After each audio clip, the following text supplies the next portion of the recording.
1517년 종교개혁이 일어난 지 올해로 502주년이 되는 해입니다.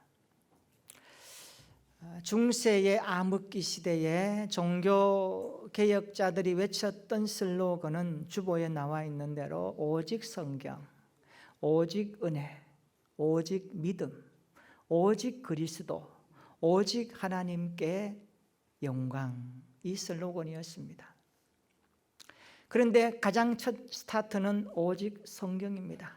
성경으로 돌아가자.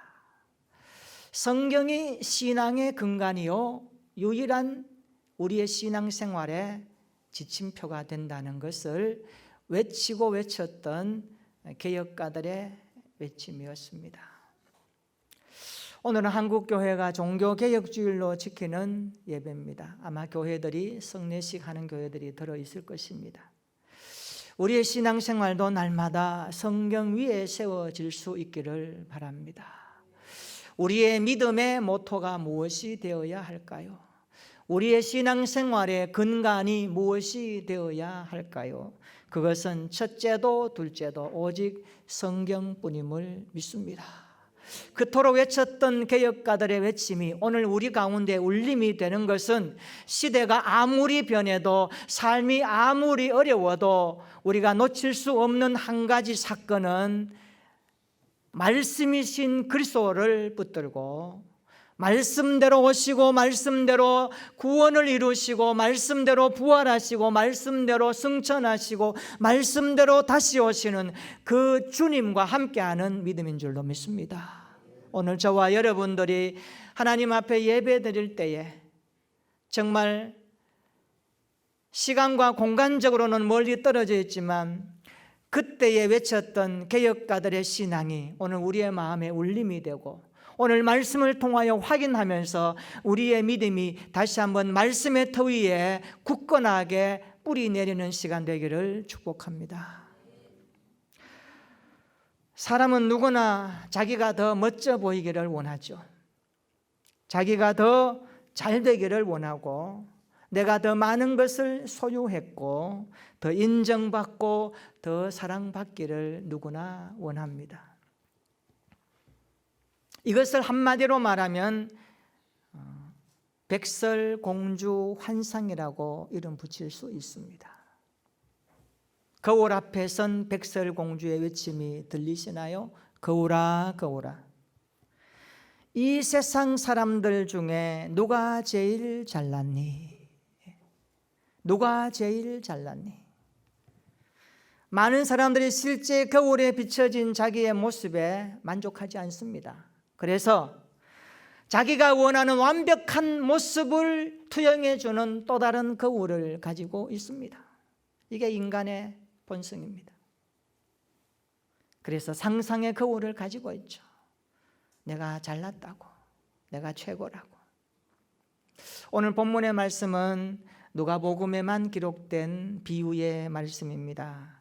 오늘 9절에 이렇게 시작합니다. 우리 9절 한번 읽어볼까요? 시작.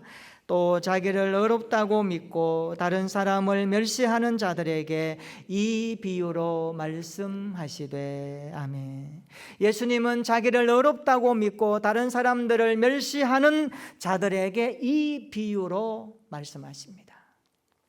오늘 비유에 등장하는 두 인물은 바리새인과 세리입니다. 예수님 당시 유대교 내에 종파가 있었습니다. 그 종파 가운데 바리새파라고 하는 종파가 있었습니다. 율법을 잘 지켜야 된다고 주장하는 바리새파인들입니다. 바리새라고 하는 뜻은 불리하다라는 이름의 뜻입니다. 요세푸스의 기록에 의하면 AD 1세기경에 이 바리새인들이 한 6,000명 정도 있었다고 기록합니다. 굉장히 많았습니다. 오늘날까지 이들은 정통 유대교라는 이름으로 유대교의 핵심 세력으로 나와 있습니다. 예수님을 찾아왔던 니고데모, 우리가 잘 아는 바울, 다 바리새파 출신들입니다. 그리고 예수님 당시에 세리, 이들은 매국노 취급을 당하면서 살았습니다. 왜냐하면 로마로부터 세금 징수의 권한을 매수하여 로마가 요구한 세금보다 더 많이 거두어 들어서 나머지는 자기가 착복하며 살았습니다. 그래서 매국노라는 이름을 그들은 받았습니다. 그래서 세리들은 죄인들과 창기들과 이방인들과 함께 연결해서 성경에 안 좋은 이미지로 나오고 있습니다. 그래서 멸시의 대상이 되기도 했습니다. 예수님 당시 유대 사회에서 너무나 대조적인 두 인물을 오늘 비유로 사용하십니다. 이 두 사람이 성전에 올라가 기도합니다. 먼저 바리새인의 기도를 한번 들어볼까요? 우리 다 같이 11절과 12절 한번 읽어보겠습니다. 시작. 바리새인은 서서 따로 기도하여 이르되 하나님이여, 나는 다른 사람들 곧 토색, 불의, 간음을 하는 자들과 같지 아니하고 이 세리와도 같지 아니함을 감사하나이다. 나는 일해에 2번씩 금식하고 또 소득의 11조를 드리나이다 하고. 아멘. 이 바리새인의 기도를 들어보면 자신과 다른 사람을 굉장히 비교하고 있습니다. 나는 다른 사람들과 같지 않습니다. 나는 이 세리와도 같지 않습니다. 나는 저렇게 살지 않았습니다. 다른 사람들이 빼앗고 착복하고 악을 행하고 부도덕하게 살아갈 때에 나는 일주일에 2번씩 금식하며 살아왔습니다. 당시 바리새인들은 월요일과 목요일에 일주일에 2번씩 금식했습니다. 이게 쉬운 일이 아닙니다. 그리고 나는 소득의 11조를 잘 드렸습니다. 그렇게 말합니다. 나는 이런 사람입니다. 이런 표현이죠. 나는 다른 사람들과 비교하면 월등히 앞선 사람입니다. 이런 마음으로 기도합니다. 바리새인은 다른 사람의 모습을 멸시하면서 기도하고 있죠. 여러분, 사람들을 만나면 사람들 중에 누군가 비교의식을 가지고 대화할 때가 참 많습니다. 특별히 다른 사람이 갖고 있는 자기와 동질성의 내용을 가지고 이야기할 때는 동지감을 느낍니다. 그렇죠? 괜찮아요. 그러나 다른 사람에게서 약점을 찾아내어서 자기 우월감을 쾌감처럼 느끼는 사람, 사실 관계 속에서 멀리할 수밖에 없죠. 만나면 지적하고, 만나면 자기가 최고야, 나는 이거야, 이런 사람 여러분 가까이 할 수 있나요? 만나면 싫습니다. 우리 사회에 이런 풍토가 많죠. 사람들 관계가 그런 겁니다. 바리새인의 기도를 들어보면 자신을 다른 사람과 비교하여 자기 우월감에 빠져 있다는 것을 체크할 수 있습니다. 11절 한번 보세요. 하나님이여 하고 하나님을 불러놓고 뭐라고 합니까? 나는 이 세리와도 같지 아니함을 뭐라고 한다고요? 감사하나이다. 감사의 조건을 어디에 두고 있습니까? 하나님께 두지 않습니다. 사람에게 둡니다. 환경에 둡니다. 비교에 둡니다. 이것이 진정 하나님이 기뻐하는 감사일까요?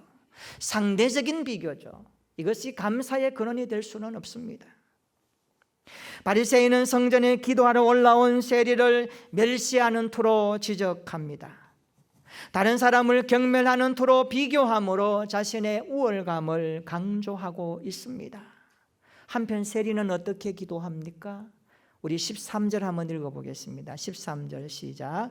세리는 멀리 서서 감히 눈을 들어 하늘을 쳐다보지도 못하고 다만 가슴을 치며 이르되 하나님이여 불쌍히 여기소서 나는 죄인이로소이다 하였느니라. 아멘. 세리는 멀리 서서 기도합니다. 이는 성전에 올라가 세리가 차마 성소 가까이에 다가가지 못하고 기도하고 있었던 상태를 말씀하고 있습니다. 멀찍이 떨어진 상태로서 기도합니다. 그러니까 바리새인은 성전 안뜰에 들어가서 기도하는 반면에 이 세리는 성전 바깥 이방인의 뜰에서 기도하고 있다는 것을 확인할 수 있습니다. 나아가지 못하죠. 그리고 가슴을 치면서 기도합니다. 우리 13절 다시 한번 읽어볼까요? 시작. 세리는 멀리 서서 감히 눈을 들어 하늘을 쳐다보지도 못하고 다만 가슴을 치며 이르되 하나님이여 불쌍히 여기소서 나는 죄인이로소이다. 아멘. 따라서 합시다. 하나님이여 불쌍히 여기소서 나는 죄인이로소이다. 세리는 가슴을 치며 그렇게 기도합니다. 세리의 기도는 짤막합니다. 간단합니다. 하나님이여 나를 불쌍히 여기소서 나는 죄인입니다. 그것이 이 세리의 기도의 전부입니다. 원문에 보니까 세리가 가슴을 쳤다는 표현을 계속적인 반복으로 기록합니다. 계속해서 반복해서 자기의 가슴을 치면서 기도합니다. 이것은 슬픔과 회개를 나타내는 동작입니다. 그래서 벵겔 주석가는 이 부분을 이렇게 기록합니다. 세리가 가슴을 계속 치면서 하나님 앞에 엎드리는 행위는 그의 마음 상태를 적나라하게 드러내주고 있다라고 그렇게 해석합니다. 그의 마음의 상태를 적나라하게 드러내는 겁니다. 사랑하는 성도 여러분, 사람은 외모를 보지만 하나님은 중심을 보시는 것을 믿으시기 바랍니다. 사람은 외모를 바라보고 판단하고 말할 수 있지만 하나님은 그 중심을 바라보십니다. 그 중심을 바라보신 하나님 앞에 무엇을 가지고 나가서 기도해야 될까요? 우리의 외적인 모습 잘 갖추어진 것 하나님이 받으실까요? 아니면 오늘 우리의 마음 깊은 곳에 고민하고 염려하고 갈등하고 고뇌하는 내 인생의 물음표까지 해결되지 않아서 하나님 앞에 가지고 나왔습니다. 이 한마디 한마디 하나님께서 어떻게 보실까요? 오늘 세리의 기도를 들어가 보면 한마디입니다. 하나님이여 나를 불쌍히 여겨 주옵소서. 나는 죄인입니다. 하나님 앞에 내보일 것 하나도 없습니다. 하나님 앞에 자랑할 것 하나도 없습니다. 죄투성입니다. 죄의 덩어리입니다. 그는 처절하게 자기 자신을 바라다보고 있습니다. 그리고 절망합니다. 그리고 하나님 앞에 이것이 소망으로 올려지기를 간구하고 있습니다. 하나님이여 불쌍히 여기소서. 바리새인은 성전 안뜰에 들어가서 두 손을 높이 들고 하나님 앞에 이것저것 미사고로 다 기도하지만 세리는 그렇게 기도할 수 있는 내용이 없었습니다. 사실 돌아보면 하나님 앞에 내세울 것 아무도 없는 것이 인정됩니다. 그래서 하나님이여 불쌍히 여기소서. 나는 죄인이로소이다.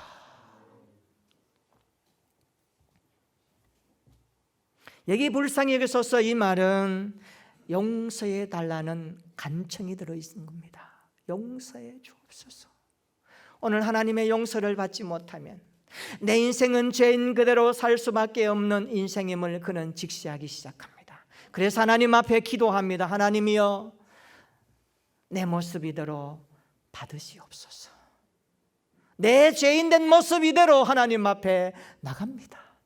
나를 불쌍히 여겨 주시옵소서. 그는 그렇게 기도하고 있습니다.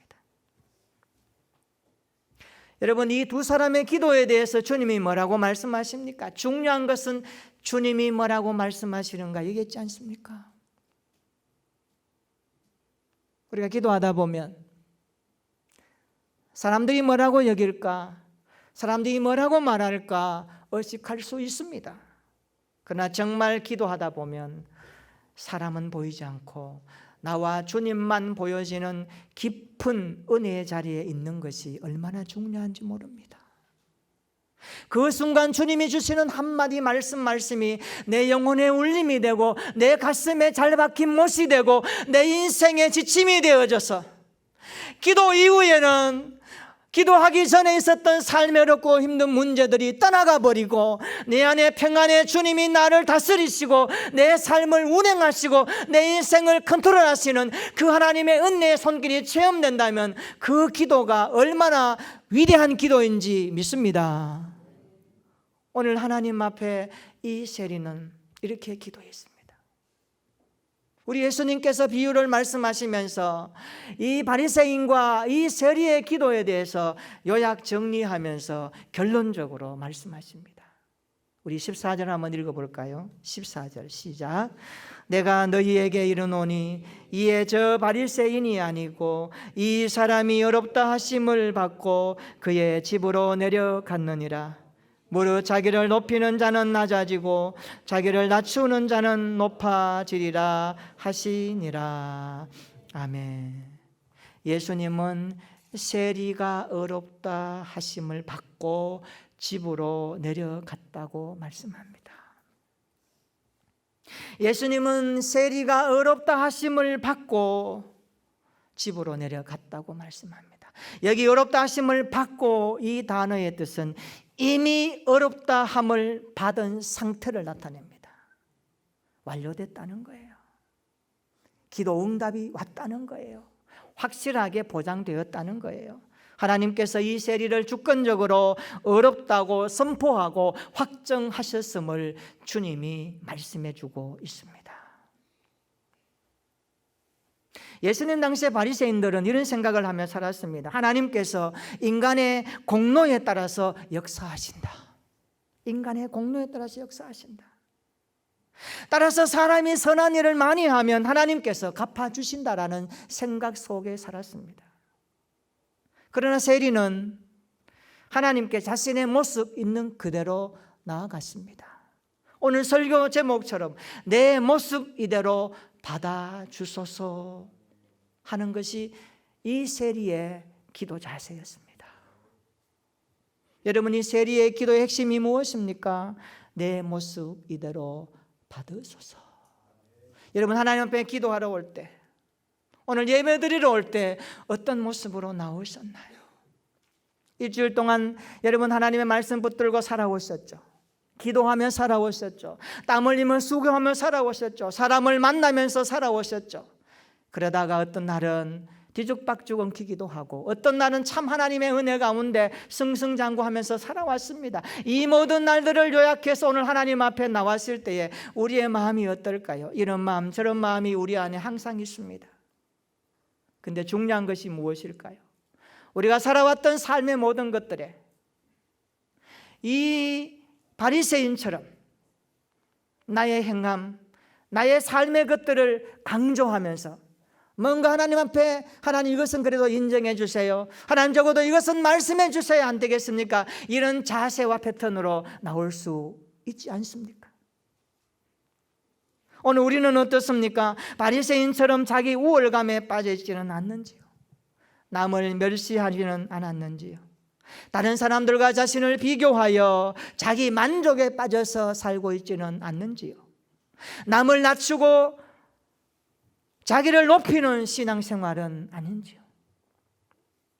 그래서 나는 아무렇지 않습니다. 나는 괜찮습니다. 여기에 문제가 있고 그 상태가 지속되면 신앙생활은 정체되는 것입니다. 이것을 화석화 신앙이라 그럽니다. 나는 하나님 앞에 회개할 것도 없고 나는 하나님 앞에 잘못도 없고 돌아봐도 다 잘한 거예요. 자기 만족이거든요. 이것은 하나님 앞에 영적인 병듦을 나타내는 그림입니다. 오늘 우리가 바리새인과 세리의 기도에 서야 됩니다. 우리 자신의 믿음 생활을 대입해 봐야 됩니다. 나는 어떤 유형의 삶을 살고 있는가? 나는 어떤 모습으로 하나님을 섬겨가고 있는가? 아니면 세리처럼 자신의 실체가 하나님 앞에서 아무것도 내세울 것이 없다는 것을 고백하며 살아가고 있습니까? 정말 바울의 고백처럼 나는 죄인 중에 괴수입니다 라는 고백이 아직도 내 삶에 유효하다고 인정하십니까? 내 모습 이대로 받아주소서. 이 고백이 우리의 진심 어린 기도의 고백이 되었으면 좋겠습니다. 예수님은 우리의 모습 그대로 품으시고 십자가를 지셨습니다. 우리의 모습 그대로, 있는 그대로. 우리가 아직 죄인 되었을 때에, 우리가 아직 연약할 때에, 우리가 하나님과 원수된 그 상태, 그 모습 그대로 하나님 우리 각자 한 사람 한 사람을 품으시고 예수 그리스도께서 십자가를 지셨다는 사실을 믿으십니까? 그런 우리의 모습이 포장되었지 않습니다. 우리의 잘난 모습만 주님이 가지고 십자가 지신 것이 아닙니다. 우리의 넘어지고 쓰러지고 실패하고 좌절하고 때로는 눈물 흘리고 때로는 안타까워하면서 하나님 앞에 살아왔던 우리 인생의 모든 것들이 주님의 가슴에 묻어져서 십자가를 지시고 우리 때문에 죽으신 예수님의 십자가라는 사실을 오늘 예배 가운데 인정하시기를 축원합니다. 우리가 주님 앞에 나갈 때 무엇을 가지고 나가야 할까요?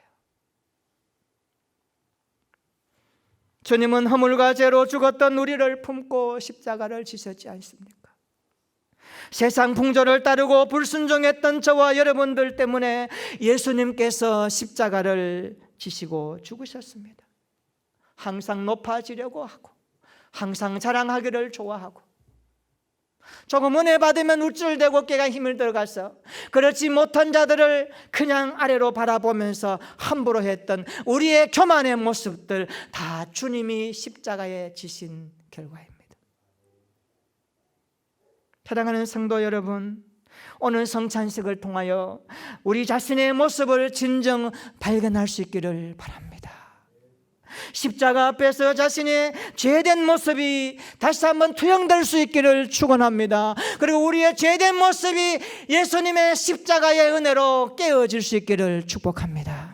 그래서 잔과 떡을 받을 때에 구원의 감격이 회복될 수 있기를 축원합니다. 그리고 예수 그리스도를 믿는 믿음이 다시 한번 정갈하게 다듬어지는 은혜 있는 시간 되기를 축복합니다. 정말 주님이 아니고는 소망이 없습니다. 내 모습 이대로 주여 받아 주옵소서. 내 모습 이대로 주님 앞에 엎드립니다. 이 고백이 평생 우리의 신앙 고백이 되기를 축원합니다. 찬송가 214장의 가사처럼 내 모습 이대로 주 받아 주소서. 날 위해 돌아가신 주 날 받아 주소서. 이 고백이 평생 찬양이 되기를 축원합니다. 한번 따라서 합시다. 내 모습 이대로 주여 받아 주소서. 이번 한 주가 이런 모습으로 십자가 앞에서 살아가는 우리 모든 성도들 되기를 주님의 이름으로 축원합니다. 아멘.